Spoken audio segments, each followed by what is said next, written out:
জিনেরা আগে আকাশের উপরে উঠে ফেরেশতারা কি বলে চুরি করে শুনে আসতো। হঠাৎ জিনেরা আর উপরে যেতে পারে না, উপরে যেতে চাইলেই ফাআতবাআহু শিহাবুন সাকিব, আগুনের পাথর মারা হয়। ঘটনা কি? সব জিনেরা বৈঠক বসালো। ঘটনা কি? আগে কত তথ্য আগে জেনে যেতাম, জেনে গণকদেরকে বলতাম, গণকরা আমাদেরকে ধন্যবাদ জানাইতো। তো এখন তো আসমানের সিকিউরিটি এত বেড়ে গেল কেন? কারণ কি? ওই যে শেষ নবী আসার কথা যে মনে হয় চলে আসছে, দেখো তো কোথায় আসছে উনি।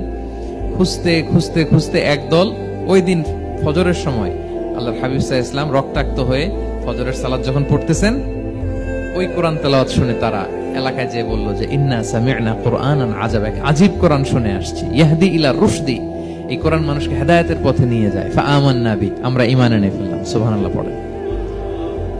তো রাসূল সাল্লাল্লাহু আলাইহি ওয়াসাল্লাম তো এটা জানেন না। আল্লাহ তাআলা জিবরাইল মারফত জানালেন যে হে নবী, আপনি এসেছিলেন ম্যানকাইন্ডকে দাওয়াত দিতে তায়েফের, তারা দাওয়াত গ্রহণ করে নাই, ম্যানকাইন্ড রিজেক্ট করেছে। কিন্তু আরেকটা জাতি আছে যাদেরকে আপনি দেখেন না, তাদেরকে বলে জিন কাইন্ড, মানে জিন জাতি। পুরো জিন জাতি কালেমা পড়ে মুসলমান হয়ে গিয়েছে নবী।